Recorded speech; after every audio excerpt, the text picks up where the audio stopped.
चलिए आइए आगे बढ़ते हैं और इलेक्ट्रोस्टैटिक्स में हमारा अगला टॉपिक है इलेक्ट्रिक फ्लक्स। ठीक है, फ्लक्स क्या होता है? फ्लक्स तो सुनिएगा, देखिए ऐसा है कि ये हमारे पास किसी रीजन में यूनिफॉर्म या नॉन यूनिफॉर्म कुछ इलेक्ट्रिक फील्ड लाइंस, एक बार के लिए यूनिफॉर्म ही मान लीजिए, ठीक है, ओके। और यहाँ पर हमारे पास एक ऐसा रीजन है जिस रीजन से कुछ इलेक्ट्रिक फील्ड लाइंस लिंक होकर के मतलब पेनेट्रेट होकर के इस सरफेस को, इस रीजन को इलेक्ट्रिक फील्ड लाइंस पेनेट्रेट करके काट कर आगे बढ़ रही है। मेरे कहने का मतलब है कि ये हमारे पास ऐसा एक रेक्टेंगुलर सरफेस है, इधर की साइड कोई एक सोर्स है चार्ज पार्टिकल का, तो उस चार्ज पार्टिकल से ऐसी इलेक्ट्रिक फील्ड लाइंस आ रही है। ये इलेक्ट्रिक फील्ड लाइन सरफेस के एक साइड से अंदर आई, दूसरी साइड से बाहर निकल गई, तो हम लोग कहेंगे कि इस सरफेस से फ्लक्स एग्जिस्ट करता है, इस सरफेस से फ्लक्स है। ठीक है, क्या है फ्लक्स? तो फ्लक्स इन गुजरने वाली इलेक्ट्रिक फील्ड लाइंस के नंबर का रिप्रेजेंटेशन है। मैं ये नहीं कह रहा हूं कि गुजरने वाली जो लाइंस है उसका नंबर ही फ्लक्स है, दोनों में डिफरेंस है। कि गुजरने वाली इलेक्ट्रिक फील्ड लाइंस के नंबर का रिप्रेजेंटेशन फ्लक्स है, मतलब कल को इस सरफेस से गुजरने वाली इलेक्ट्रिक फील्ड लाइंस का नंबर बढ़ जाएगा तो मैं सिर्फ ये बोलूंगा कि फ्लक्स बढ़ गया है, या इस सरफेस से होकर गुजरने वाली इलेक्ट्रिक फील्ड लाइंस का नंबर कम हो जाएगा तो मैं कहूंगा कि फ्लक्स कम हो गया है। आ रही बात समझ? ठीक है, तो फ्लक्स क्या है फिर से सुनिए कि यहां पर कोई सोर्स था चार्ज पार्टिकल का, वहां से आ रही थी इलेक्ट्रिक फील्ड लाइंस, ये इलेक्ट्रिक फील्ड लाइन इस सरफेस को नॉर्मली काटते हुए आगे बढ़ रही है, तो उन इलेक्ट्रिक फील्ड लाइंस के नंबर का रिप्रेजेंटेशन फ्लक्स होता है जो इस सरफेस को नॉर्मली लिंक होकर के आगे बढ़ती है। ऑलराइट, मतलब वैसी इलेक्ट्रिक फील्ड लाइन जो एक साइड से अंदर आई दूसरी साइड से बाहर निकल गई, वैसी इलेक्ट्रिक फील्ड लाइंस के नंबर का रिप्रेजेंटेशन फ्लक्स होता है। सिंपल, समझ गए? तो अब यहीं से समझ लीजिए कि फ्लक्स किन बातों पर डिपेंड करेगा। कल को मैंने यहां पे चार्ज पार्टिकल का ये जो चार्ज था जिसकी वजह से इलेक्ट्रिक फील्ड थी वो चार्ज बढ़ा दिया, यानी कि इलेक्ट्रिक फील्ड स्ट्रांग कर दिया, बढ़ा दिया इलेक्ट्रिक फील्ड, तो इलेक्ट्रिक फील्ड लाइन डेंसिटी बढ़ेगा, तो इसी सरफेस से गुजरने वाली इलेक्ट्रिक फील्ड लाइंस का नंबर बढ़ जाएगा, तो फ्लक्स बढ़ जाएगा। दूसरा, मैं इसको बड़ा कर दूं ऐसा, तो अब फ्लक्स क्या हो गया? बढ़ जाएगा। यानी फ्लक्स किस पर डिपेंड करेगा? सरफेस एरिया पर, इलेक्ट्रिक फील्ड इंटेंसिटी पर। फिर से सुनिएगा, तीसरा, यदि मैं इसको ऐसे रोटेट करके ऐसा रख देता हूं ऐसा, तो क्या अब कोई ऐसी इलेक्ट्रिक फील्ड लाइन है जो इसको लिंक होकर जा रही है? नहीं। अब फ्लक्स कितना है? जीरो। अब फ्लक्स कितना है? Maximum, zero maximum. यानी कि ये डिपेंड करेगा इलेक्ट्रिक फील्ड इंटेंसिटी पर, एरिया पर, और angle between electric field and area vector पर। ठीक है, तो क्या लिखेंगे? इलेक्ट्रिक फ्लक्स लिखिएगा कि इट इज representation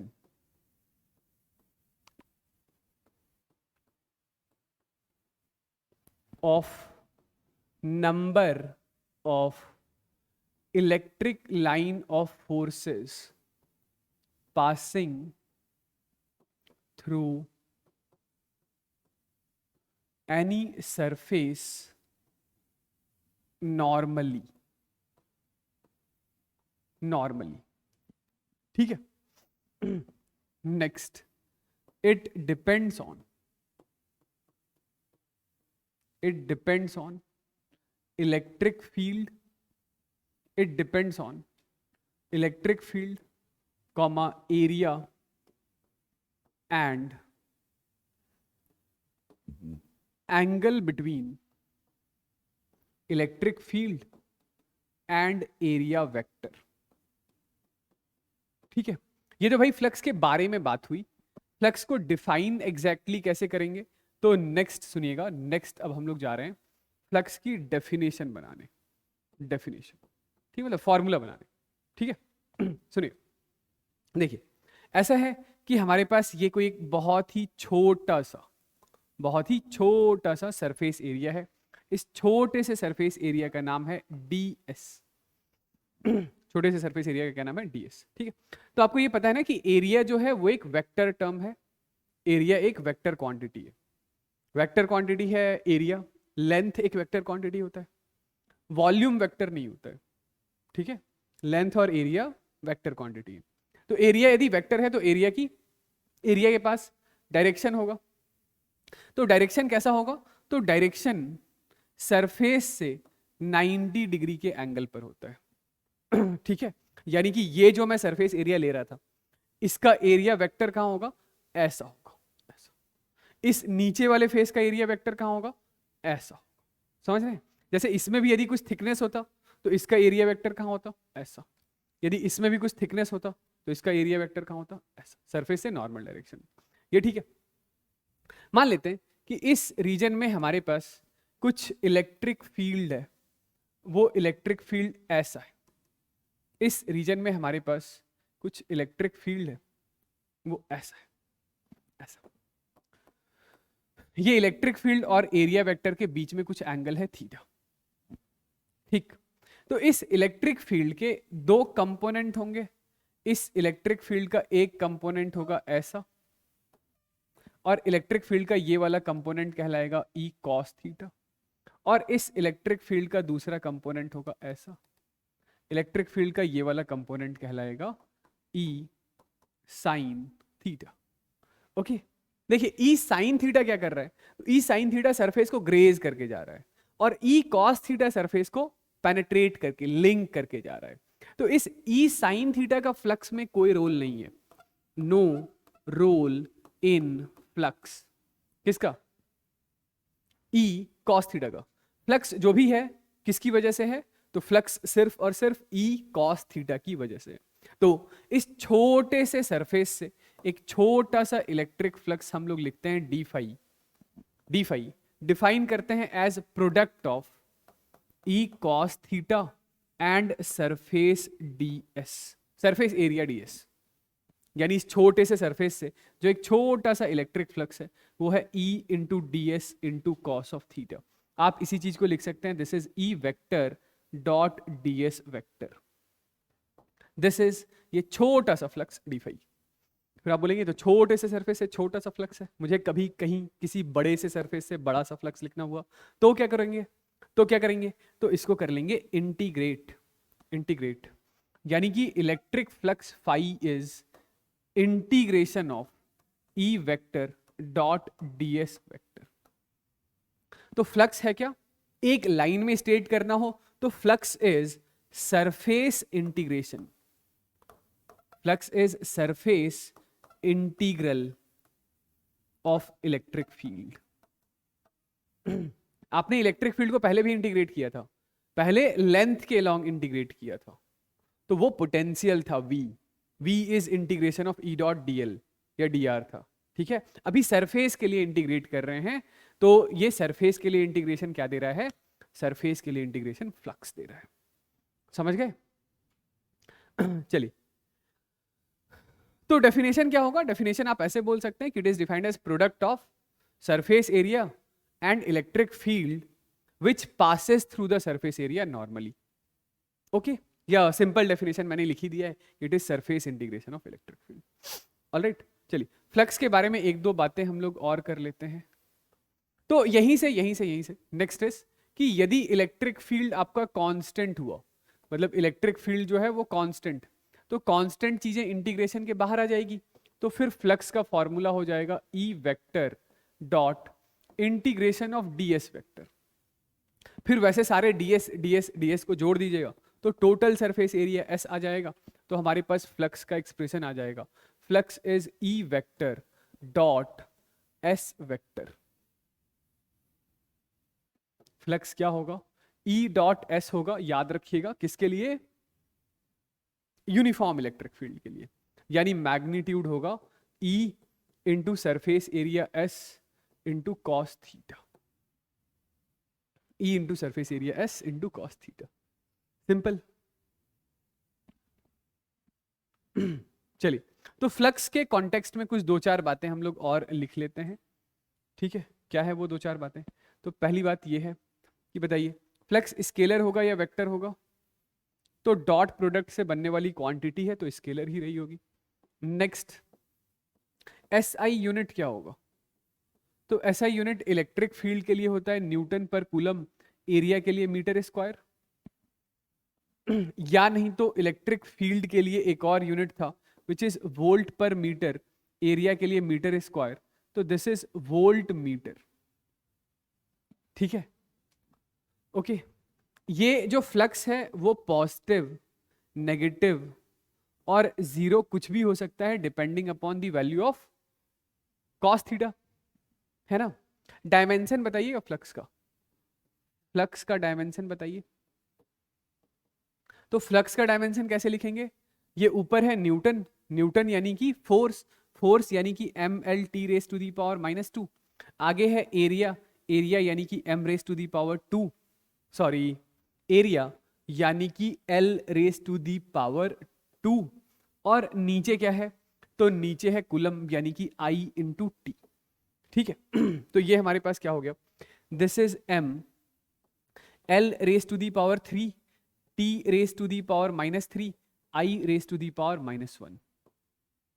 ये है डायमेंशन। क्या है पहला सवाल, तो पहला सवाल है point charge is placed at the corner of square of side A, find flux through the square.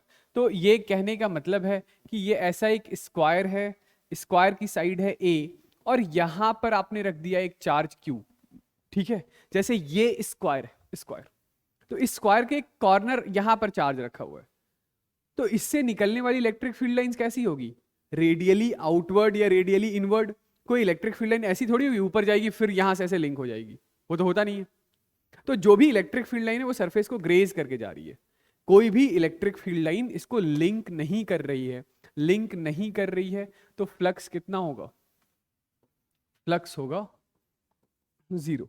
चलिए अगला सवाल क्या है कि इलेक्ट्रिक फील्ड किसी रीजन में है 3/5 E naught i cap, 4/5 E naught j cap, E naught की वैल्यू दे रखी है। Find flux of this field through a rectangular surface of area this parallel to y z plane.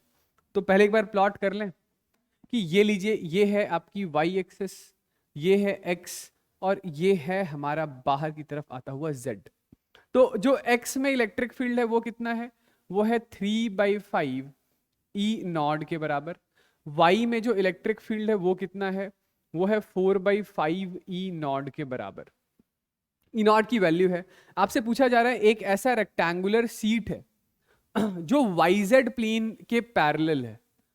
YZ plane ये वाला plane हुआ, ये वाला इसके पैरेलल रखा हुआ है, यानी कि ये ऐसा कहीं रखा हुआ है, ऐसा, ठीक है। तो क्या इस प्लेन को ये वाली फील्ड लिंक करेगी क्या, नहीं। इस प्लेन को कौन सी वाली फील्ड लिंक करेगी, ये एक्स वाली। तो इसका एरिया वेक्टर इधर, इलेक्ट्रिक फील्ड इधर, इन दोनों के बीच का एंगल थीटा कितना, 0। तो इस सरफेस से जो फ्लक्स है, फ्लक्स का फॉर्मूला है ई वेक्टर डॉट ए वेक्टर, यानी कि E into A into cos of 0 degree. तो इलेक्ट्रिक फील्ड इंटेंसिटी है 3/5 E not into area A, ठीक है। ई नॉट की वैल्यू डाल दीजिए, यानी कि मैं लिख देता हूं कि flux is equal to 3/5, E naught है हमारे पास 2 into 10 raise to the power 3 और एरिया है 0.2, ठीक है। कॉस ऑफ 0 कितना हो चुका है 1, ठीक है। तो ये लीजिए, ये कितना आ गया हमारे पास 12/50 into 10 raise to the power 3, ठीक है। ये 2 हो गया ना, यानी कि 1200/5 न्यूटन मीटर स्क्वायर पर कूलम, ठीक है।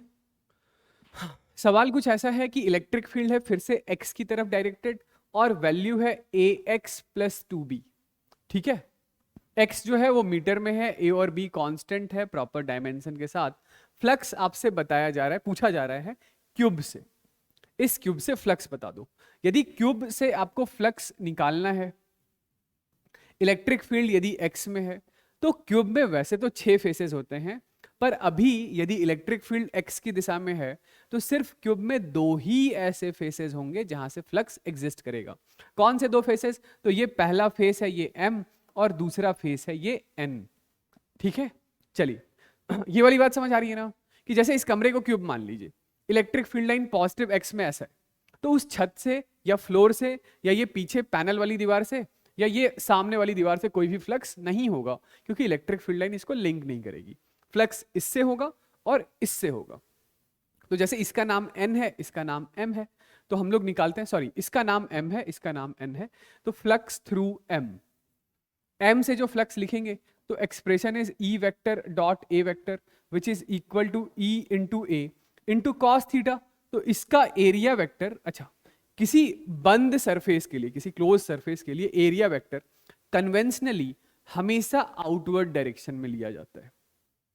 कोई सा भी यदि बंद सरफेस होगा ना तो उसका एरिया वेक्टर सरफेस से नॉर्मल डायरेक्शन में होगा। पहली बात, किस दिशा में? अब नॉर्मल तो दोनों तरफ होगा, अंदर भी बाहर भी, तो कन्वेंशनली बाहर की तरफ लिया जाता है।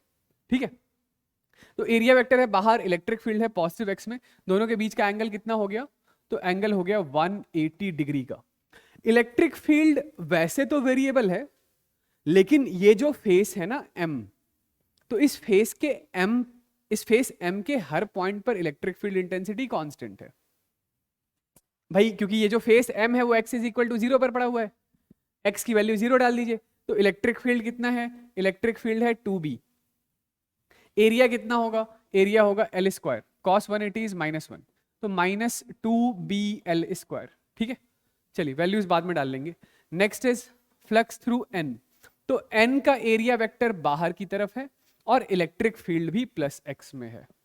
तो वहां पे यदि आपको फ्लक्स लिखना है तो this is E into A into cos of 0 degree होगा। ओके, E क्या होगा?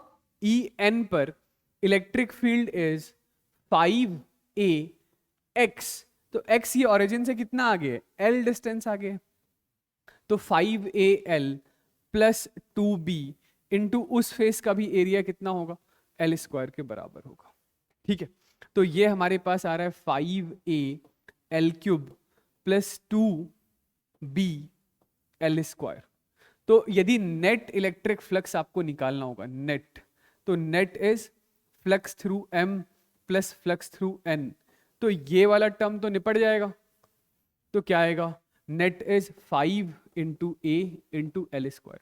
A की वैल्यू दे रखी है, L की वैल्यू दे रखी है, पुट कर लीजिएगा। ये दूसरे पार्ट को चार्ज इनक्लोज्ड अभी थोड़ी देर में करते हैं। चार्ज इनक्लोज्ड कितना है वो हम लोग करते हैं अभी। ठीक है, तो अगला सवाल ये है हमारे पास कि एक बहुत लॉन्ग यूनिफॉर्म वायर है oriented along axis of a circle of radius r, rest on its centre with one of its and. यानी कि ये जो वायर है, ये वायर सेमी इनफाइनाइट वायर है और लीनियर चार्ज डेंसिटी जो है वो लैम्डा है। तो आपसे पूछा जा रहा है कि जो फ्लक्स है वो फ्लक्स इस सर्कुलर रीजन से फ्लक्स कितना होगा, फ्लक्स बताइए। ठीक है, तो मैं आपको याद दिला दूं, पता नहीं याद है या नहीं है। यदि ये हमारे पास एक सेमी इनफाइनाइट वायर है, तो सेमी इनफाइनाइट वायर की वजह से उसके एंड पॉइंट पर यहां से r डिस्टेंस आगे जो इलेक्ट्रिक फील्ड इंटेंसिटी होता था उसका x कंपोनेंट होता था k लैम्डा बाई r और y कंपोनेंट भी होता था k लैम्डा बाई r। तो नेट इलेक्ट्रिक फील्ड इंटेंसिटी होता था √2 k लैम्डा बाई r के बराबर। ठीक है, और ये जो नेट इलेक्ट्रिक फील्ड है वो यहां से 45 डिग्री के एंगल पर होता था। ठीक, तो वैसे ही हमें इस पूरे सर्कुलर रीजन से इलेक्ट्रिक फ्लक्स लिखना है। तो सर्कुलर रीजन से इलेक्ट्रिक फ्लक्स लिखने के लिए आप क्या करेंगे?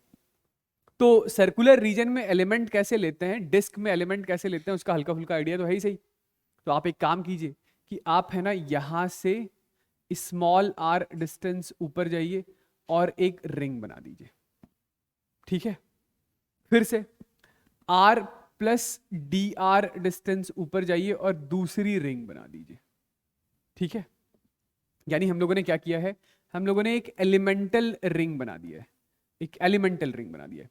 इस एलिमेंटल रिंग की जो थिकनेस है वो थिकनेस है dr के बराबर, और इस एलिमेंटल रिंग का जो एरिया वेक्टर होगा वो एरिया वेक्टर ds लिख दूं,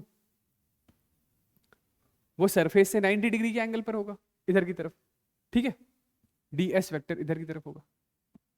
ओके, अब मजे की बात यह है कि इस वायर की वजह से जो बनने वाली इलेक्ट्रिक फील्ड इंटेंसिटी है ना, तो वो इलेक्ट्रिक फील्ड इंटेंसिटी और इस एरिया वेक्टर के बीच का एंगल हर जगह कांस्टेंट, और ये एंगल कितना है, ये एंगल 45 डिग्री का होगा। मैंने बताया ना कि ये वायर है, तो वायर एक इलेक्ट्रिक फील्ड ऐसी बनाएगा, दूसरी इलेक्ट्रिक फील्ड ऐसी बनाएगा, रिजल्टेंट बीचों बीच आएगा। रिजल्टेंट कितना आएगा, तो रिजल्टेंट आएगा √2 k लैम्डा बाई r के बराबर।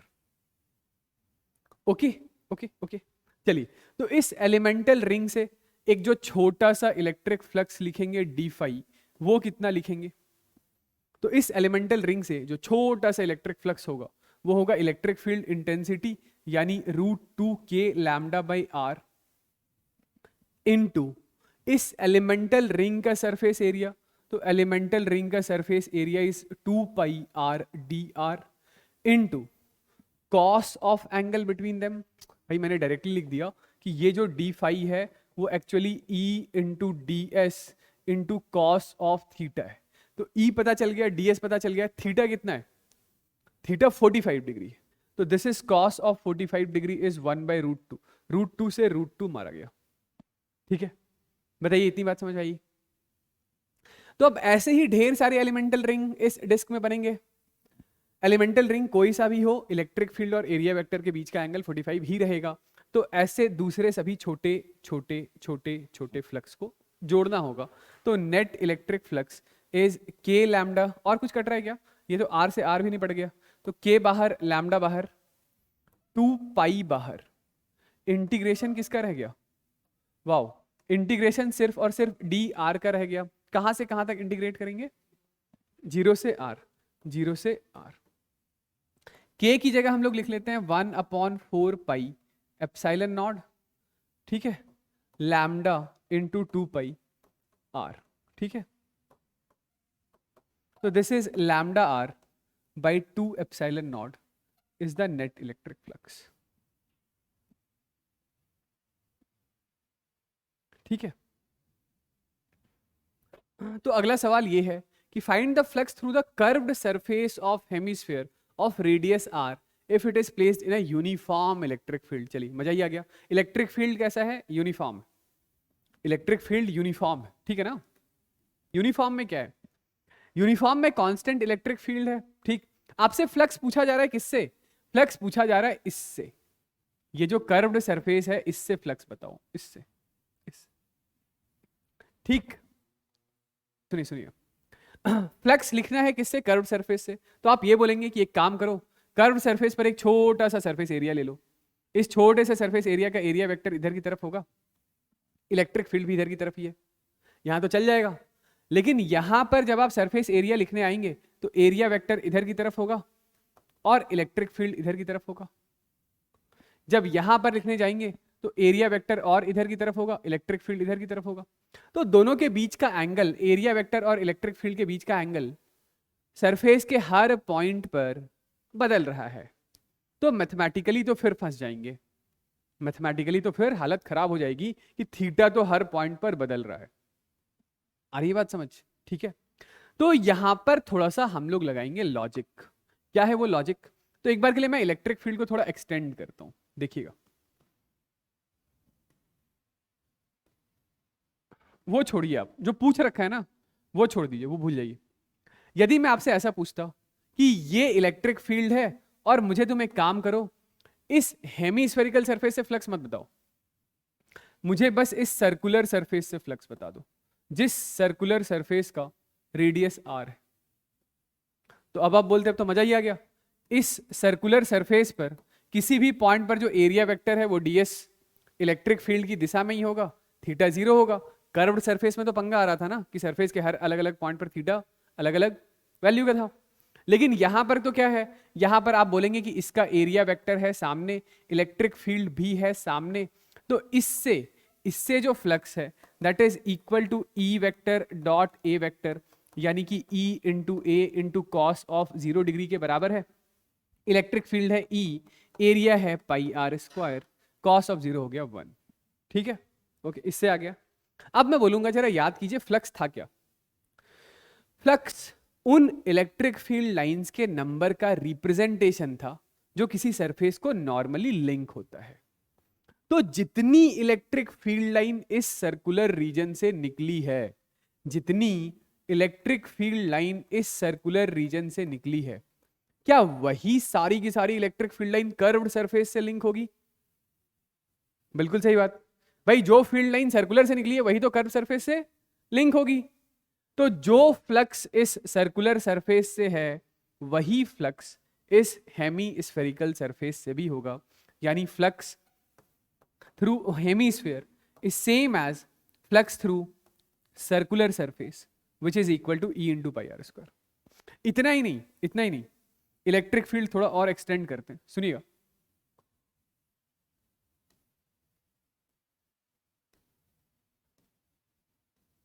यदि मैं आपसे कल को ऐसा पूछ लूं कि ये ऐसा सर्कुलर सरफेस है और ये आगे ऐसा कोई एक रैंडम सरफेस है, इस रैंडम सरफेस से फ्लक्स कितना होगा? तो इस रैंडम सरफेस से भी फ्लक्स इतना ही होगा। जो फील्ड लाइन सर्कल से निकली वही फील्ड लाइन हेमीस्फेयर से निकलेगी, वही फील्ड लाइन इस रैंडम सरफेस से भी निकलेगी। देखिए फिर से क्या है, ये एक हॉलो हाफ सिलेंडर सरफेस है जिसकी रेडियस है r, लेंथ है l, इस प्लेस्ड इन फिर से यूनिफॉर्म इलेक्ट्रिक फील्ड आ गया। ठीक है, ये ऐसा है, समझ रहे हैं, ऐसा ऐसा, ये ऐसा सरफेस ऐसा, ये वाली लेंथ है l और रेडियस है r, मतलब जो सिलेंडर है ना उस सिलेंडर को ऐसे बीच से काट दिया है। ठीक है, यस। इलेक्ट्रिक फील्ड है कैसा, तो constant, acting perpendicular to the plane ABCD से परपेंडिकुलर है। Find flux through the curved surface of the hollow cylindrical surface. आपसे इस कर्व्ड सरफेस से फ्लक्स पूछा जा रहा है, कर्व्ड सरफेस। मैथमेटिकली लिखने जाएंगे तो बहुत बड़ा पंगा पड़ेगा। कैसा पंगा? आई होप वो समझ रहे होंगे कैसा पंगा। तो ये जैसे सरफेस है, तो सरफेस के अलग अलग पॉइंट पर यहां का एरिया वेक्टर ds इधर होगा, इलेक्ट्रिक फील्ड इधर होगा, यहां पे ds वेक्टर इधर होगा और इलेक्ट्रिक फील्ड इधर होगा। तो मैथमेटिकली तो हाथ खड़े हो जाएंगे, ठीक है, लेकिन लॉजिकली चल जाएगा कि इलेक्ट्रिक फील्ड यूनिफॉर्म है, तो जो इलेक्ट्रिक फील्ड इस रेक्टेंगुलर सरफेस से निकला है, जो इलेक्ट्रिक फील्ड इस रेक्टेंगुलर सरफेस से निकला है, वही इलेक्ट्रिक फील्ड आगे चल के कर्व्ड सरफेस से भी होकर गुजरा होगा। मतलब number of electric field line same रहा होगा, तो उसी number of electric field lines का रिप्रेजेंटेशन हमारा क्या होता है? फ्लक्स होता है। तो फ्लक्स क्या हो जाएगा? फ्लक्स हो जाएगा E into A into cos of theta. E हमारे पास कितना है? तो E ही है। और एरिया किसका लेंगे? तो एरिया इस रेक्टेंगल का लेंगे जिसकी लेंथ है L और विड्थ है 2r। ठीक है, तो E, this is E into area is length into 2r into cos of 0 degree. तो this is E into L into 2r। यही हमारा आंसर। तो नेक्स्ट है हमारे पास क्या, ये एक सवाल है कि हमें फ्लक्स कैलकुलेट करना है शेल से। शेल बोले तो हॉलो स्फीयर से। ठीक है, यानी कि एक ऐसा हमारे पास हॉलो स्फीयर है। ठीक है, इस हॉलो स्फीयर की रेडियस कितनी है? हॉलो स्फीयर की रेडियस है r और एक पॉइंट चार्ज है q। ये पॉइंट चार्ज रखा हुआ है सेंटर पर। हमें क्या कैलकुलेट करना है? हमें इलेक्ट्रिक फ्लक्स कैलकुलेट करना है इस सेल से। ठीक है, ऑलराइट। कैसे कैलकुलेट करें फ्लक्स? तो फ्लक्स कैलकुलेट करने के लिए आप ये बोलेंगे, एक काम करते हैं कि सेल पर एक छोटा सा, एक बहुत ही छोटा सा, एक इनफाइनाइटली स्मॉल सरफेस एरिया ले लेते हैं। ये infinitely small surface area ds है, जिसके लिए वेक्टर की डायरेक्शन यानी ds वेक्टर सरफेस से 90 डिग्री के एंगल पर इस तरीके से है। इस पॉइंट चार्ज पार्टिकल की वजह से बनने वाली इलेक्ट्रिक फील्ड, तो electric field radially outward direction में है। तो इलेक्ट्रिक फील्ड और एरिया वेक्टर के बीच का ये जो हमारा एंगल है, ये एंगल कितना है? तो ये एंगल है 0 डिग्री का। ठीक है, यही काम आप सरफेस के किसी भी पॉइंट पर कर सकते हैं। जैसे कोई ऐसा बोले कि एक काम करते हैं, ये जो छोटा सा सरफेस एरिया है वो यहां पर ले लेते हैं। तो इस छोटे से सरफेस एरिया का जो एरिया वेक्टर होगा, ds वेक्टर सरफेस से 90 डिग्री के एंगल पर इस दिशा में होगा। और फिर इस पॉइंट चार्ज पार्टिकल की वजह से बनने वाली इलेक्ट्रिक फील्ड इंटेंसिटी ऐसे रेडियली आउटवर्ड होती ही है, तो यहां फिर से एंगल थीटा कितना आ जाएगा? 0 डिग्री का। तो एक बात तो तय है कि सरफेस के किसी भी पॉइंट पर इलेक्ट्रिक फील्ड वेक्टर और एरिया वेक्टर के बीच का एंगल थीटा कितना है? 0 है। ठीक, चलिए स्टार्ट करते हैं। तो इस छोटे से सरफेस से एक जो छोटा सा इलेक्ट्रिक फ्लक्स होगा वो d फाई के बराबर होगा। और ये d फाई किसके बराबर होगा? तो d phi is equal to E vector dot ds vector के बराबर होगा। यही होगा ना? ठीक है, सिंपल। फिर आप बोलेंगे हमें ये छोटे से सरफेस से छोटा सा फ्लक्स तो चाहिए नहीं, हमें क्या चाहिए? हमें तो इस पूरे बड़े से सरफेस से नेट इलेक्ट्रिक फ्लक्स चाहिए। ओके, ठीक है ठीक है ठीक है। तो अब मैं क्या बोलूंगा कि ऐसे दूसरे सभी छोटे छोटे छोटे छोटे सरफेसेस से ऐसा ही छोटा छोटा छोटा छोटा फ्लक्स बन रहा है, सबको जोड़ दो यानी कि इंटीग्रेट कर दो। इंटीग्रेट कर दो तो ये जो नेट इलेक्ट्रिक फ्लक्स है फाई, वो किसके बराबर होगा? तो integration of E dot DS. अब एक बात बताइए कि क्या आप यहां से ई वेक्टर को बाहर ले सकते हैं इंटीग्रेशन के? यदि मैं ऐसा लिख दूं कि this is equal to E vector dot integration of DS. अच्छा, ये इंटीग्रेशन को हम लोग पहना देंगे एक रिंग। क्यों रिंग पहना देंगे? क्योंकि इंटीग्रेशन आप कर रहे हैं किसी क्लोज्ड सरफेस से। तो ध्यान रखिएगा, जब कभी भी आपका इंटीग्रेशन किसी बंद सरफेस से होता है, क्लोज सरफेस से होता है, तो यहां पर ये साइन लगा दिया कीजिएगा। इस साइन का मतलब बस सिर्फ इतना सही है कि इंटीग्रेट आप किसी बंद सरफेस एरिया के लिए कर रहे हैं। ठीक है। यदि मैंने ऐसा लिख दिया कि integration of E vector dot DS vector, तो ये लिखना गलत है। ये लिखना गलत है। क्यों? क्योंकि आपका ई वेक्टर जो है वो सरफेस के अलग अलग अलग अलग पॉइंट पर कांस्टेंट नहीं है। क्या कांस्टेंट नहीं है? तो ई वेक्टर का डायरेक्शन कांस्टेंट नहीं है। क्योंकि यहां पर ई वेक्टर राइट की तरफ है, यहां पर ई वेक्टर लेफ्ट की तरफ होगा, ऊपर होगा ई वेक्टर ऊपर, नीचे ई वेक्टर नीचे होगा। तो this is wrong, this is wrong, ऐसा मत लिखिएगा। तो क्या लिखेंगे? तो इसको हम लोग नेक्स्ट स्टेप में लिख लेंगे, this is E into D S into cos of 0 degree. क्योंकि सरफेस के किसी भी पॉइंट पर ई और डी एस के बीच का एंगल कितना है? 0 है। अब आप इस ई को बाहर निकाल सकते हैं। अब आप क्या कर सकते हैं? तो इस ई को बाहर निकाल सकते हैं। समझ रहे हैं? ई वेक्टर बाहर नहीं निकाल सकते हैं, लेकिन ई का मैग्नीट्यूड बाहर निकाल सकते हैं। क्योंकि मैग्नीट्यूड जो होगा इलेक्ट्रिक फील्ड का, वो सरफेस के किसी भी पॉइंट पर कैसा होगा? कांस्टेंट होगा। आई होप ये वाली बात समझ में आ रही है। तो यहां से ये लीजिए, फ्लक्स कितना आ गया? फ्लक्स आ गया ई इंटू इंटीग्रेशन डीएस। तो ऐसे सारे डीएस डीएस डीएस डीएस को आप जोड़ देंगे तो उसकी वैल्यू कितनी हो जाएगी? उसकी वैल्यू हो जाएगी 4 पाई कैपिटल आर स्क्वायर के बराबर। ठीक है, इसको मैं इधर लिख लेता हूं। ये जो हमारे पास फ्लक्स है, ई कितना है? तो ई है 1/4 pi epsilon naught Q by R square के बराबर, और इंटीग्रेशन डीएस है 4 पाई आर स्क्वायर के बराबर। 4 पाई से 4 पाई गया, आर स्क्वायर से आर स्क्वायर गया, तो फ्लक्स कितना आ गया? फ्लक्स आ गया क्यू ओवर एप्सिलॉन नॉट के बराबर। फ्लक्स कितना आ गया? क्यू बाय एप्सिलॉन नॉट के बराबर। समझ गए? चलिए एक बार के लिए अब इस सरफेस का नाम मैं सरफेस नंबर S1 निकाल देता हूं। तो ये जो फ्लक्स है वो किससे है? सरफेस S1 से। ठीक है। नेक्स्ट, यदि मैं आपसे पूछता कि इसी पॉइंट चार्ज के अबाउट एक दूसरा स्फेरिकल सरफेस और है, वो भी कंसेंट्रिक है, उसका रेडियस लेट से, उसका रेडियस कुछ r डैश है, ये दूसरा सरफेस है S2, फिर मैं पूछूं कि इस दूसरे सरफेस से फ्लक्स बता दो, तो दूसरे सरफेस से भी फ्लक्स कितना रहेगा? क्यू बाय एप्सिलॉन नॉट के बराबर ही रहेगा। क्यों? क्योंकि भाई इस पॉइंट चार्ज पार्टिकल से जो भी इलेक्ट्रिक फील्ड लाइंस निकली है, पॉइंट चार्ज पार्टिकल से जो भी इलेक्ट्रिक फील्ड लाइन निकली है, वो सारी की सारी electric field lines surface S1 को भी लिंक हुई है और सरफेस S2 को भी लिंक हुई है। आ रही बात समझ क्या कहना चाह रहा हूं? कि number of electric field line जो S1 को लिंक करेगा, वही नंबर S2 को भी लिंक करेगा। ओके, तो इसी बात पर यदि मैं आपसे फिर ऐसा पूछ लूं कि एक काम करता हूं, ये लीजिए एक ऐसा सरफेस ड्रॉ कर देता हूं अंदर, इसका नाम है सरफेस S3। सरफेस S3 को एक रैंडम शेप का सरफेस है जिसके लिए integral E dot D S possible भी नहीं हो पाता। तो क्या फिर भी यहां से फ्लक्स बता सकते हैं? बिल्कुल बता सकते हैं। भाई जो number of electric field line का S1 को लिंक हो रहा है, वही नंबर है इलेक्ट्रिक फील्ड लाइन का S2 को लिंक हो रहा होगा, वही नंबर तो S3 से लिंक हुआ है। तो इसका मतलब क्या हुआ? इसका मतलब हुआ फ्लक्स थ्रू सरफेस S3 भी इतना ही होगा। तो क्या मैं ऐसा बोल दूं कि कोई एक पॉइंट चार्ज है, तो उस पॉइंट चार्ज पार्टिकल से निकलने वाला जो इलेक्ट्रिक फ्लक्स है, उस फ्लक्स की वैल्यू ही क्यू अपॉन एप्सिलॉन नॉट के बराबर होती है। ओके, यानी कोई पॉइंट चार्ज पार्टिकल कितना फ्लक्स छोड़ता है? क्यू अपॉन एप्सिलॉन नॉट के बराबर का। ओके, तो चलिए नेक्स्ट हम लोग बात करते हैं।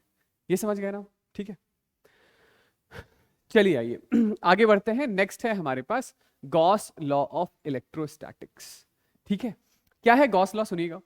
तो सबसे पहली ये जो कुछ बातें मैं कर रहा था जो पिछले क्वेश्चन के कॉन्टेक्स्ट में था, ठीक है, क्या कि हमारे पास कोई एक पॉइंट चार्ज पार्टिकल है, तो ये इस पॉइंट चार्ज पार्टिकल से निकलने वाला या बनने वाला जो इलेक्ट्रिक फ्लक्स है वो Q अपॉन एप्सिलॉन नॉट के बराबर है, ठीक है। तो पहली बात मैं ये करना चाह रहा हूं कि a point charge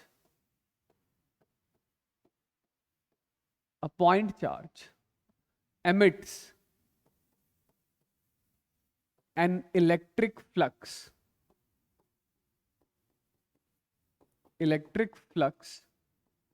of Q by epsilon naught, ठीक है, ओके। चलिए दूसरी बात सुनिएगा, सेकंड पॉइंट ये है कि जैसे ये हमारे पास कोई एक रैंडम सरफेस, ठीक है, और हमारे पास एक चार्ज पार्टिकल है जो इस रैंडम सरफेस के कहीं बाहर पड़ा है। कहां पड़ा है? कहीं बाहर रखा हुआ है। तो इस पॉइंट चार्ज पार्टिकल से भी इलेक्ट्रिक फील्ड लाइंस निकलेगी, हर डायरेक्शन में जाएगी।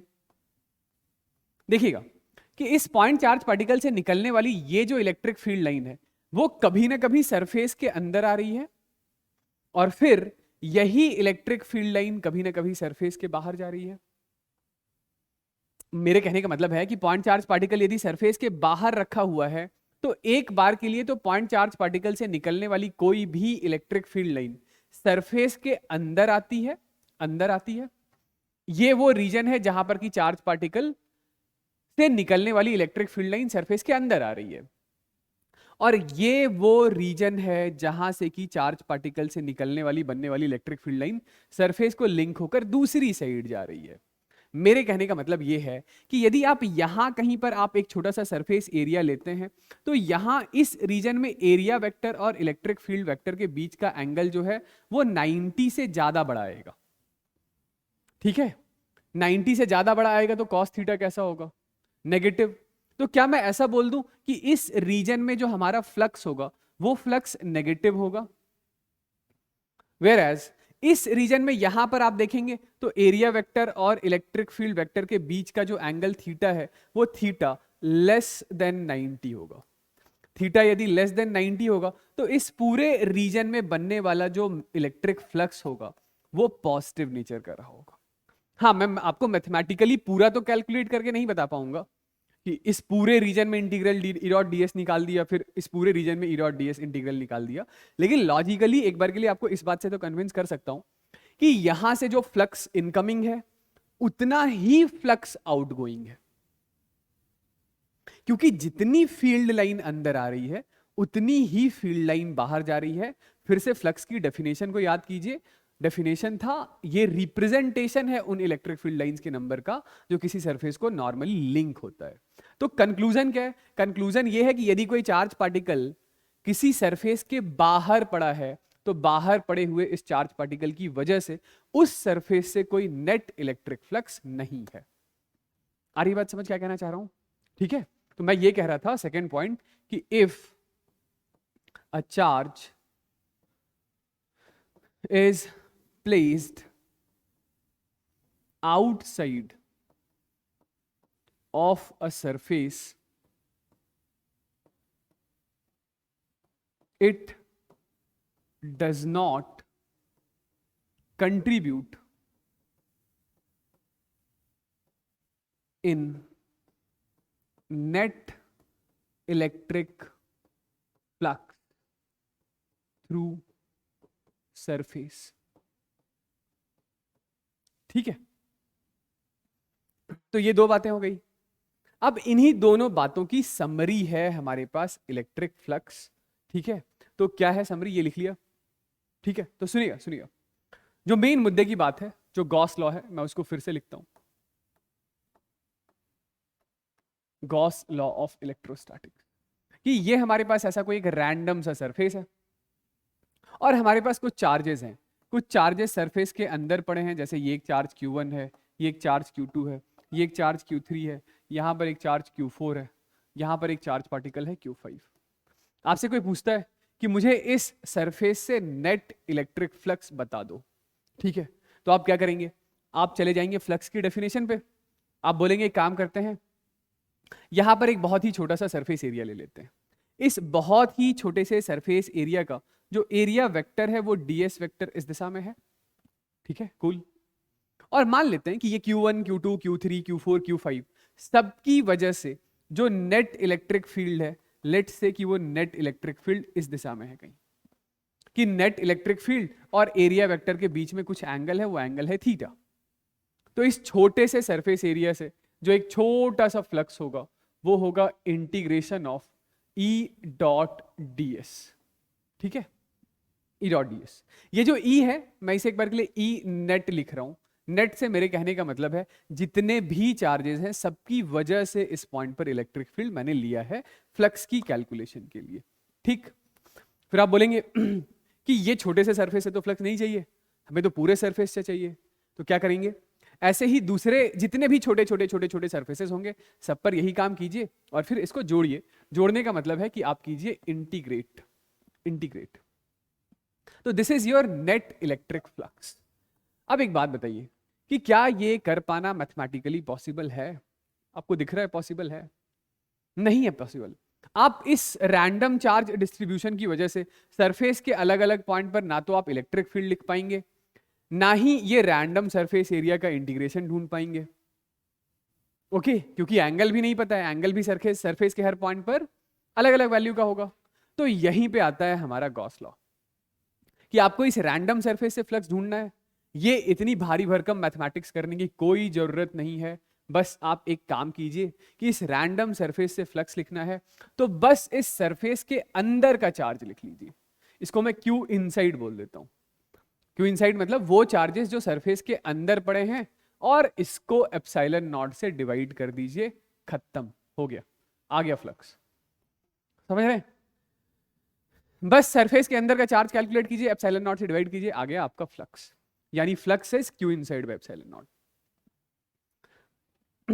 इसके पहले जो 2 पॉइंट मैंने बताया मोर और लेस उसी की समरी है कि वो चार्जेस जो बाहर पड़े हैं उसकी वजह से कोई नेट इलेक्ट्रिक फ्लक्स है नहीं, और एक पॉइंट चार्ज अपने से कितना फ्लक्स छोड़ता है, क्यू अपॉन एप्सिलॉन नॉट के बराबर। ठीक है, तो जो क्यू इनसाइड है यहां पे इस क्यू इनसाइड को आपको प्रॉपर साइन के साथ लिखना होगा। क्यू इनसाइड अभी के लिए कितना है, तो Q1 प्लस Q2 के बराबर है। This has to be written with proper sign. और ये जो E नेट है this is due to all the charges, सारे के सारे चार्ज पार्टिकल की वजह से वो E नेट लिखा हुआ है। तो स्टेटमेंट काफी इंपॉर्टेंट है। ठीक है, मैं स्टेटमेंट लिखता हूं कि it states net electric flux through a closed Gaussian surface is 1 by epsilon naught times net charge enclosed within the surface। ठीक है, net charge enclosed with in the surface. Next तो सुनिए, मेरी बात सुनिए। क्या प्रूफ दूं इसका बताइए? तो लॉ है, लॉ के तो स्टेटमेंट होते हैं। जैसे कूलम्स लॉ है तो कूलम्स लॉ का कोई प्रूफ थोड़ी है, तो एक्सपेरिमेंटल लॉ है। ठीक है, तो सुनिए, इस गॉस लॉ ऑफ इलेक्ट्रोस्टैटिक्स का यूज करके आप प्राइमरली 2 काम कर सकते हैं। एक, फ्लक्स कैलकुलेट कर सकते हैं। तो फ्लक्स कैलकुलेशन के लिए कोई बाउंडेशन नहीं है गॉसियन सरफेस के कॉन्टेक्स्ट में, क्योंकि मैं आपको समझा ही रहा हूं एक रैंडम सरफेस बना करके। ठीक है, हाँ, लेकिन यदि आप चाहते हैं कि एक बार इलेक्ट्रिक फील्ड इंटेंसिटी कैलकुलेट कर लें इसी एक्सप्रेशन को यूज करके, इसी एक्सप्रेशन को यूज करके आप इलेक्ट्रिक फील्ड इंटेंसिटी कैलकुलेट करना चाहते हैं तो वो भी पॉसिबल है, लेकिन वो कुछ सिमेट्रिकल बॉडीज के लिए पॉसिबल है, और उसमें गॉसियन सरफेस ड्रॉ करते समय हम लोग कुछ बातों का ध्यान रखते हैं। ठीक है, क्या है वो, तो वो आगे चल के हम लोग धीरे धीरे देखते हैं। हाँ चलिए, आइए कुछ सवाल हम लोग बनाते हैं फ्लक्स की कैलकुलेशन के ऊपर using Gauss law of electrostatics. तो पहला सवाल है कि एक स्क्वायर शीट है, स्क्वायर शीट की साइड है a बाई ए, और स्क्वायर सीट के सेंटर से a/2 डिस्टेंस ऊपर एक पॉइंट चार्ज रखा हुआ है। जैसे एक बार के लिए आप इसको एक स्क्वायर सीट मान लीजिए, ये साइड भी a है और ये साइड भी a है, और इसके सेंटर से a/2 डिस्टेंस ऊपर यहां कहीं पर एक पॉइंट चार्ज रखा है। आपसे फ्लक्स पूछा जा रहा है, इस सरफेस से बता दो, इस सरफेस, ठीक है, इस सरफेस। तो इस सरफेस से इलेक्ट्रिक फील्ड इंटेंसिटी, मतलब सॉरी, इस सरफेस से फ्लक्स यदि प्रॉपर आप डेफिनेशन से निकालने जाएंगे तो काफी ज्यादा प्रॉब्लम हो सकता है। हो सकता है क्या? होगा, क्योंकि लेट से आपने सरफेस पर एक छोटा सा सरफेस एरिया यहां ले लिया ऐसा ds, तो इस सरफेस का आप बोलेंगे एरिया वेक्टर है ds नीचे की तरफ, और इस पॉइंट चार्ज पार्टिकल की वजह से बनने वाली इलेक्ट्रिक फील्ड है ऐसी। तो ये इलेक्ट्रिक फील्ड और एरिया वेक्टर के बीच में ये एंगल है कुछ थीटा, और ये इलेक्ट्रिक फील्ड और एरिया वेक्टर के बीच का एंगल थीटा सरफेस के अलग अलग पॉइंट पर अलग अलग वैल्यू का होगा, पहली बात। दूसरी बात कि इलेक्ट्रिक फील्ड इंटेंसिटी यहां कुछ और होगा, यहां कुछ और होगा, यहां कुछ और होगा, ठीक है।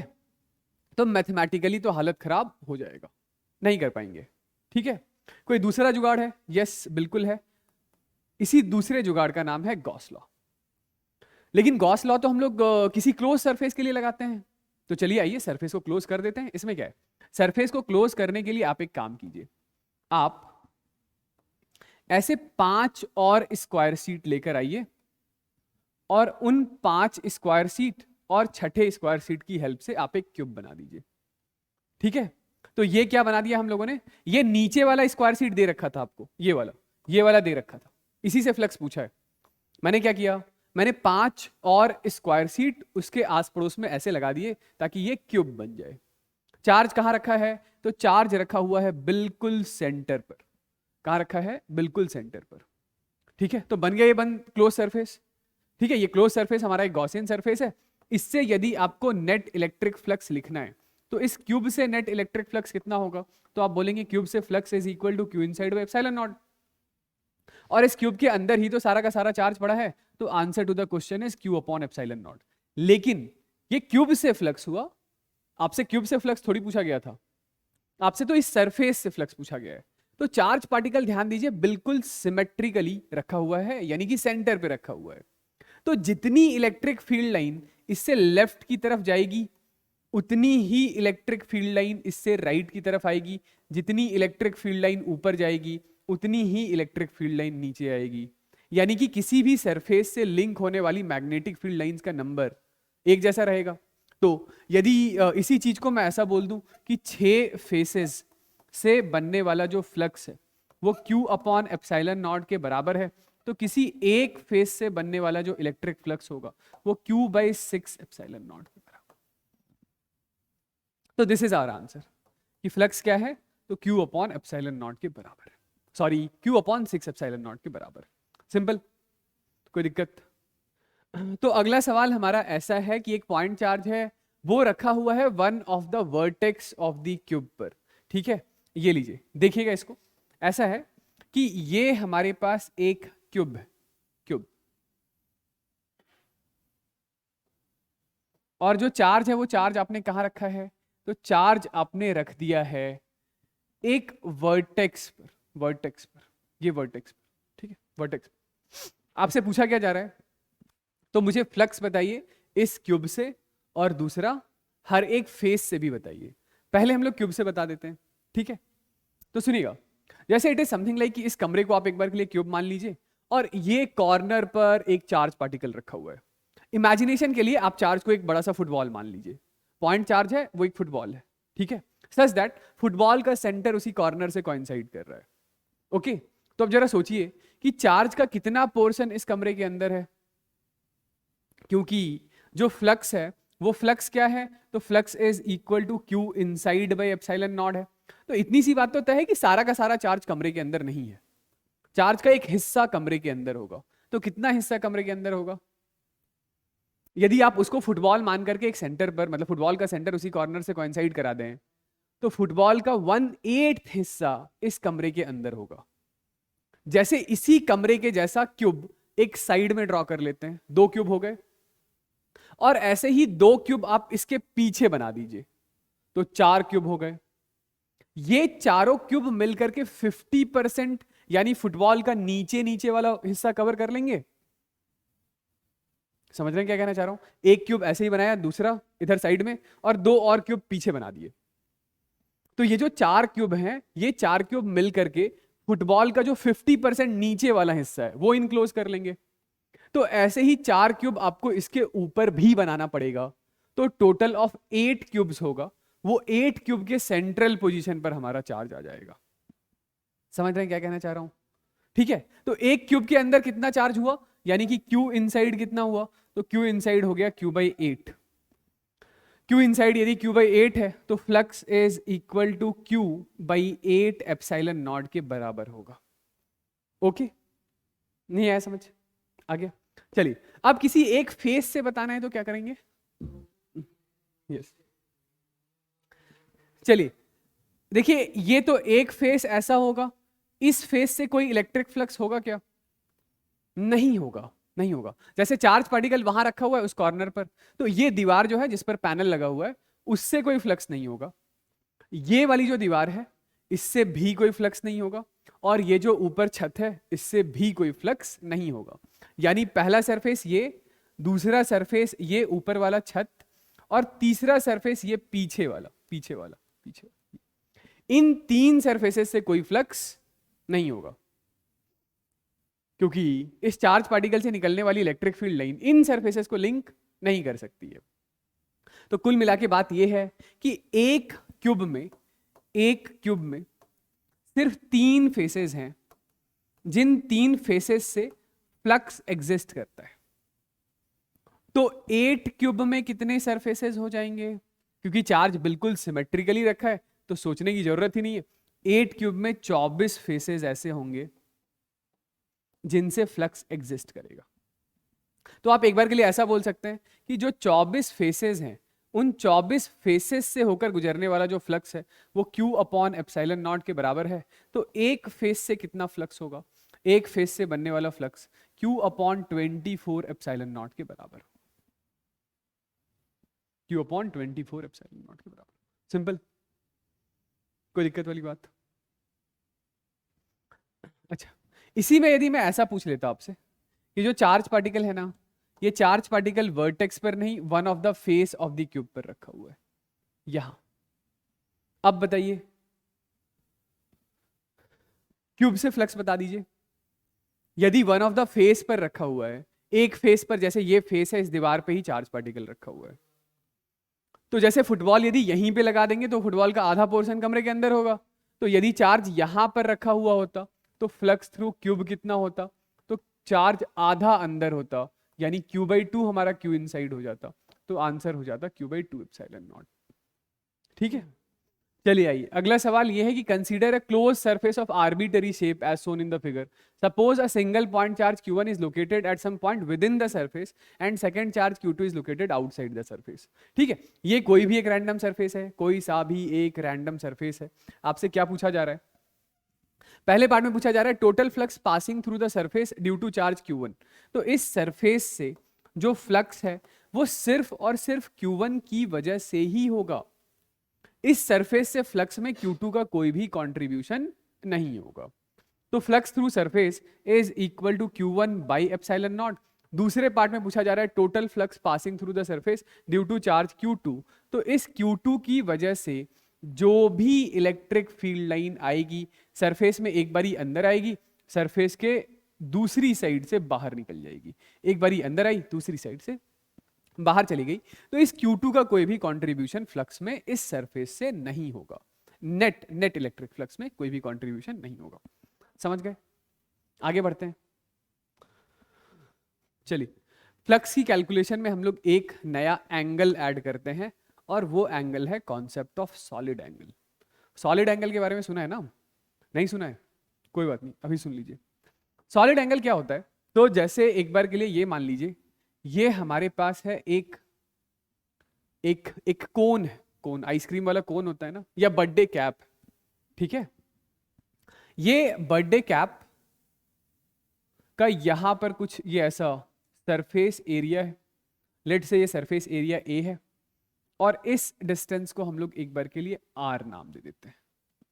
तो ये बर्थडे कैप यहां पे 3 डायमेंशनल स्पेस में एक एंगल फॉर्म कर रहा है, इसी एंगल को सॉलिड एंगल बोलते हैं। ठीक है, this angle is solid angle. ठीक है, ये एंगल क्या है हमारे पास? Solid angle. ठीक है, इसी बात को आप ऐसे भी बता, मैं इसी बात को ऐसे भी बोल सकता था कि लेट से हमारे पास एक ऐसा स्फेयर है, स्फेयर। ठीक है, और ये स्फेयर का सेंटर है, ये स्फेयर की रेडियस है, दिस इज स्फेयर। तो ये ऐसे स्फेयर का ये यहां से यहां तक ऐसा एक छोटा सा क्रॉस सेक्शनल एरिया ले लेता हूं। तो ये स्फेयर यहां पर इस 3 डायमेंशनल स्पेस में ये जो एंगल बना रहा है, यही आपका सॉलिड एंगल होता है। समझ गया ना सॉलिड एंगल क्या है? ठीक, ऑलराइट ऑलराइट। तो जैसे प्लेन एंगल के बारे में तो पता ही है ना, प्लेन या 2 डायमेंशनल एंगल। तो यही 2 डायमेंशनल एंगल आप कैसे मेजर करते हैं, कैसे डिफाइन करते हैं? तो ये लेट से एक सर्कल है, ये है सर्कल का सेंटर, ये है सर्कल की रेडियस आर। तो ये 2 डायमेंशनल स्पेस में बनने वाला एंगल है, इसको हम लोग थीटा बोलते हैं। इस थीटा का बकायदा फॉर्मूला आपको याद होगा कि theta is equal to arc length upon radius होता है। आर्क लेंथ से मेरा मतलब है ये ए है, ये बी है, arc length is this A B by radius R होता है। थीटा किस में मेजर करते हैं? तो थीटा मेजर करते हैं रेडियंस में। रेडियंस मतलब ये इसकी एसआई यूनिट है। ठीक है, कन्वर्जन आपको याद भी होगा कि जो पाई रेडियन होता है, this is same as 180 degree के बराबर होता है। ओके, तो ये जो सॉलिड एंगल है, इस सॉलिड एंगल का पहले तो मैं फॉर्मूला लिखता हूं। सॉलिड एंगल, ये ओमेगा रिप्रेजेंटेशन इसके लिए ड्रॉ कर दिया है। तो this solid angle is area divided by radius का स्क्वायर होता है। कौन सा एरिया? ये वाला एरिया, ये वाला एरिया डिवाइडेड बाय रेडियस का स्क्वायर होता है। ठीक है, ओके। और इसको हम लोग मेजर करते हैं स्टेरेडियन में। इसके लिए जो एसआई यूनिट होती है वो स्टेरेडियन होती है। ठीक है, 2D के लिए रेडियन, इसके लिए स्टेरेडियन। ठीक है, इतनी बात समझ में आ गई है ना? जैसे मैं ये कहना चाह रहा हूं कि मैं आपको ऐसा बोल दूं कि यहां से R1 डिस्टेंस आगे इधर किसी पॉइंट पर ये बनने वाला जो एंगल है, लेट से ये एंगल A1 के बराबर है। तो इसी सॉलिड एंगल को आप क्या लिख सकते हैं? Solid angle is equal to A1 upon R1 square लिख सकते हैं। आई होप ये फॉर्मूला समझ में आ गया है। ठीक है, तो ये सॉलिड एंगल और 2 डायमेंशनल एंगल के बीच में एक छोटा सा रिलेशन होता है। आपको ये रिलेशन याद रखना होगा। क्या है रिलेशन? तो मैं सीधा वो रिलेशन स्टेट कर रहा हूं, इसके लिए डेरिवेशन रिक्वायर्ड नहीं है। ठीक है, तो ऐसा है, देखिए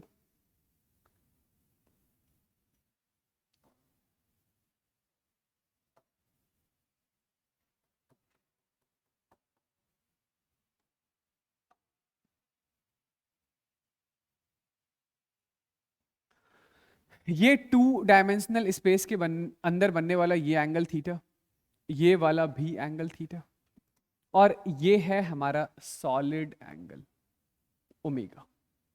ये था रेडियस आर और ये है एरिया ए। ठीक है, ओके। तो रिलेशन बिटवीन सॉलिड एंगल और ये प्लेन एंगल के बीच का जो रिलेशन आपको याद रखना है, ये solid angle is equal to 2 pi 1 minus cos theta के बराबर होता है। ठीक है, बस आपको ये एंड रिजल्ट याद रखना है। This is your solid angle,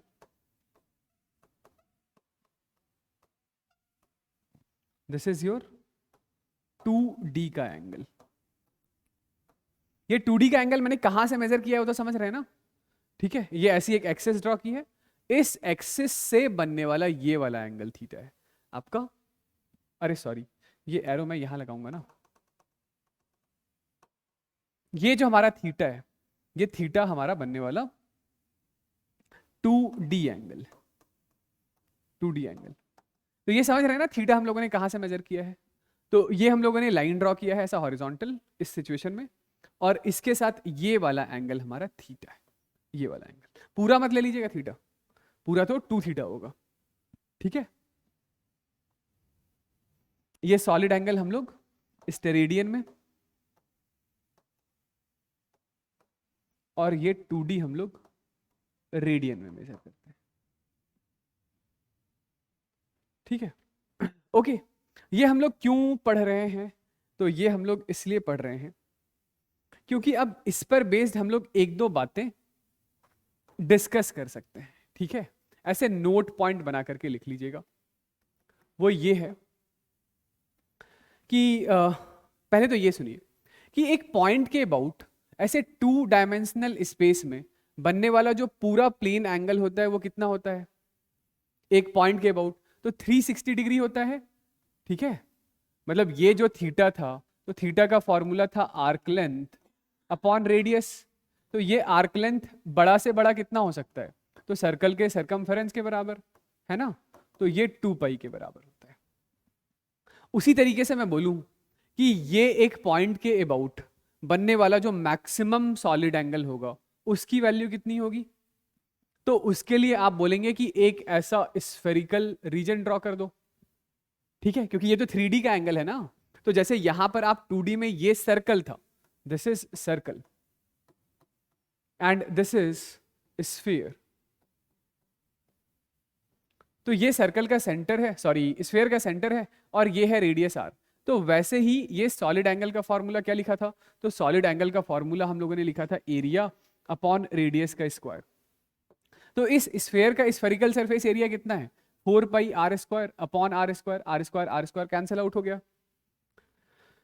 ठीक है, तो पॉइंट के अबाउट 3 डायमेंशनल स्पेस में बनने वाला जो कंप्लीट सॉलिड एंगल होता है वो 4 पाई होता है। ठीक है, अभी थोड़ी देर पहले हम लोगों ने एक चीज डिस्कस किया था, वो ये था कि यदि यहां हमारे पास एक पॉइंट चार्ज पार्टिकल पड़ा है तो इस पॉइंट चार्ज पार्टिकल से इलेक्ट्रिक फील्ड लाइन निकलकर कहां जाती है? तो जवाब है पूरे 3 डायमेंशनल स्पेस में हर जगह जाती है ना। तो इस पॉइंट चार्ज पार्टिकल से निकलने वाला जो इलेक्ट्रिक फ्लक्स था, कितना था वो फ्लक्स? तो आप बोलेंगे ये पॉइंट चार्ज जो टोटल फ्लक्स एमिट करता है वो Q अपॉन एप्सिलॉन नॉट के बराबर होता है। तो ये जो इससे निकलने वाली इलेक्ट्रिक फील्ड लाइन है वो यदि ऐसे ही किसी इमेजिनरी स्फीयर को इंटरसेक्ट कर रही है तो इस पॉइंट के अबाउट बनने वाला ये टोटल सॉलिड एंगल कितना है? 4 पाई है। तो क्या मैं ऐसा बोल दूं कि पूरे 4 पाई सॉलिड एंगल से जो लिंक्ड फ्लक्स है वो Q अपॉन एप्सिलॉन नॉट के बराबर है ना भाई? पॉइंट चार्ज से total flux Q upon epsilon not, कहां पर? पूरे 3D स्पेस में। ठीक है, और इसी 3D स्पेस में बनने वाला टोटल सॉलिड एंगल कितना था? 4 पाई था। तो 4 पाई सॉलिड एंगल से कितना फ्लक्स गुजर रहा है? Q अपॉन एप्सिलॉन नॉट के बराबर। तो एक यूनिट सॉलिड एंगल से कितना फ्लक्स गुजरेगा? Q upon 4 pi epsilon naught के बराबर। 1 अपॉन 4 पाई एप्सिलॉन नॉट को ही K बोलते हैं, तो this is K times of Q होगा। ठीक है, तो हम लोगों ने क्या कैलकुलेट किया है, समझ गए? कि एक यूनिट सॉलिड एंगल मतलब कि flux per unit solid angle, ये जो KQ है इसे आप बोल सकते हैं this is flux per unit solid angle. एक यूनिट सॉलिड एंगल से इतना फ्लक्स है, एक यूनिट सॉलिड एंगल से इतना फ्लक्स है। तो कल को हमें किसी दूसरे लेट से x अमाउंट का सॉलिड एंगल है, x स्टेरेडियन का सॉलिड एंगल है, उससे फ्लक्स निकालना है, तो बस इसको x से मल्टीप्लाई कर देंगे, है ना। मैं ये कहना चाह रहा था कि flux through omega solid angle वो कितना होगा? तो वो होगा K into Q into omega. तो इसी चीज पर बेस्ड हम लोग बना लेते हैं एक छोटा सा सवाल। सवाल ये है कि ये हमारे पास एक सर्कुलर रीजन है, सर्कुलर रीजन का रेडियस है R, और सर्कल के सेंटर से A डिस्टेंस आगे एक पॉइंट चार्ज रखा हुआ है। ठीक है, आपको फ्लक्स कहां से बताना है? तो फ्लक्स इसी सरफेस से बताना है, इसी सरफेस। ठीक है, ऑलराइट ऑलराइट। तो यदि मैं एक बार के लिए इस पॉइंट चार्ज से डिस्क के टॉप पॉइंट को और पॉइंट चार्ज से डिस्क के बॉटम पॉइंट को ज्वाइन करा दूं और इस एंगल का नाम सॉलिड एंगल ओमेगा लिख देता हूं, और ये वाला एंगल 2 डायमेंशनल स्पेस में बनने वाला जो है उसका नाम थीटा लिख देता हूं। ठीक है, तो मैं क्या बोलूंगा कि देखिए पूरा जो 4 पाई यूनिट का सॉलिड एंगल है वहां से लिंक्ड फ्लक्स पूरा 4 पाई यूनिट का सॉलिड एंगल कहने का मतलब कि मतलब चार्ज पार्टिकल से तो इलेक्ट्रिक फील्ड लाइन इधर भी जाएगी, इधर भी जाएगी, इधर भी जाएगी, इधर भी जाएगी, इधर भी जाएगी, हर तरफ जाएगी, हर तरफ जाएगी, हर तरफ, हर तरफ। तो ये पूरे 3D स्पेस से जो लिंक्ड फ्लक्स है वही 4 पाई यूनिट के सॉलिड एंगल से लिंक्ड फ्लक्स होगा और वो होगा Q अपॉन एप्सिलॉन नॉट के बराबर। ठीक है, तो एक यूनिट सॉलिड एंगल से लिंक्ड फ्लक्स कितना होगा? तो Q upon 4 pi epsilon naught के बराबर। ये ओमेगा यूनिट के सॉलिड एंगल से कितना फ्लक्स जाएगा? तो ये Q upon 4 pi epsilon not into omega के बराबर होगा। तो यही हमारा आंसर है। मेरे कहने का मतलब है ओमेगा को कन्वर्ट कर लेंगे किसमें? प्लेन एंगल में। तो हमारा जो लिंक्ड फ्लक्स होगा वो Q upon 4 pi epsilon naught, solid angle और 2D एंगल के बीच का रिलेशन, तो omega is equal to 2 pi into 1 minus cos theta, 1 minus cos theta. ये 2 पाई से ये 2 कैंसिल आउट कर देता हूं, तो हमारे पास जो फ्लक्स का आंसर आ रहा है, flux is equal to Q by 2 epsilon naught 1 minus cos theta. Cos theta is base upon hypotenuse, तो बेस है हमारे पास a और हाइपोटेन्यूस है under root of a square plus R square के बराबर। ये वाला डिस्टेंस कितना होगा? तो under root of a square plus R square के बराबर। ये हमारा आंसर है। ठीक है, तो ऐसे आंसर आ गया क्या? काफी जल्दी आ गया। इसी चीज को यदि कोई बेसिक से करना चाहे तो बेसिक से कर सकता है क्या? बिल्कुल कर सकता है। ये आंसर आ गया, समझ गए ना? इसी चीज का मैं एक और दूसरा मेथड आपको बता देता हूं, आप एक बार होमवर्क में ट्राई कीजिएगा। मेथड नंबर 2, हालांकि आंसर आ गया है, फिर भी एक बार बेसिक से थोड़ी प्रैक्टिस हो जाएगी। ठीक है, बेसिक से कहने का मतलब है फ्लक्स की डेफिनेशन से। ठीक है, जैसा याद कीजिए हम लोगों ने एक सवाल बनाया था कि ऐसा ही एक सर्कुलर डिस्क था और एक इनफाइनाइट लॉन्ग वायर पड़ा हुआ था, तो सर्कुलर डिस्क से फ्लक्स निकाला था ना। बस अभी वायर नहीं, यहां पर एक पॉइंट चार्ज है, तो कोई बात नहीं, सेम प्रोसेस रिपीट करेंगे कि यहां से हम लोग r डिस्टेंस ऊपर आएंगे और एक सर्कुलर रिंग बनाएंगे। एक रिंग से तो पार पड़ेगा नहीं, तो एक काम करेंगे कि एक बार फिर से r plus D R distance ऊपर आकर के दूसरा एलिमेंटल रिंग बना देंगे। ये एलिमेंटल रिंग है। इस एलिमेंटल रिंग का एक छोटा सा सरफेस एरिया होगा, वो ds इस दिशा में होगा, और इस ds की वैल्यू होगी कितनी? तो ds की वैल्यू होगी 2 पाई r इंटू डी आर के बराबर। Simple simple. अब इसी पॉइंट पर इस पॉइंट चार्ज पार्टिकल की वजह से जो बनने वाली इलेक्ट्रिक फील्ड है वो ऐसी होगी, है ना? ये इलेक्ट्रिक फील्ड कितना होगा? तो इलेक्ट्रिक फील्ड हो जाएगा आपके पास के क्यू बाय, ये डिस्टेंस r है, ये डिस्टेंस a है, तो ये वाला डिस्टेंस हो गया under root of small R square plus A square, यानी कि ये डिस्टेंस हो गया R square plus A square के बराबर। ये इन दोनों के बीच का एंगल है थीटा। ये जो एंगल है वही ये वाला भी एंगल होगा थीटा। ओके, तो आप एक बार के लिए इस छोटे से एलिमेंटल डिस्क से एक छोटा सा इलेक्ट्रिक फ्लक्स डी फाई लिख सकते हैं क्या? बिल्कुल लिख सकते हैं ना। तो ये छोटा सा इलेक्ट्रिक फ्लक्स कितना होगा? तो इलेक्ट्रिक फ्लक्स होगा K Q by R square plus A square into surface area that is 2 pi small r D R into cos theta. ये जो छोटा सा फ्लक्स है this is E dot ds, यानी कि E इंटू D S into cos theta होगा। कॉस थीटा कितना होगा? तो cos theta is equal to base upon hypotenuse, यानी कि बेस है a और हाइपोटेन्यूस है r square plus A square raise to the power 1/2। आई बात समझ? ठीक है, ऐसे ही जितने भी छोटे छोटे एलिमेंटल रिंग्स होंगे सबकी वजह से ऐसा ही छोटा फ्लक्स होगा। उन सभी छोटे फ्लक्स को यदि आप जोड़ देंगे तो आपके पास नेट इलेक्ट्रिक फ्लक्स आ जाएगा। ठीक है, ऑलराइट। कहां से कहां के लिए इंटीग्रेट करेंगे? 0 से r तक, तो आपके पास जो फ्लक्स होगा ये k q 2 पाई a बाहर आ जाएगा, तो इंटीग्रेशन हो गया r D R divided by R square plus A square raise to the power 3/2। ये फंक्शन पहले भी इंटीग्रेट कर रखा है, R square plus A square को कुछ मान लीजिएगा टी स्क्वायर, ठीक है, डिफरेंशिएट कर दीजिएगा टी डी टी, ये करा रखा है, इंटीग्रेट करके देख लीजिएगा तो आंसर वही आ जाएगा जो अभी हम लोगों ने ये ईजियर वाले मेथड से निकाला है। सिंपल, ठीक है, करके देख लीजिएगा एक बार, ओके, करके एक बार देख लीजिएगा सेम आ रहा है या नहीं आ रहा है।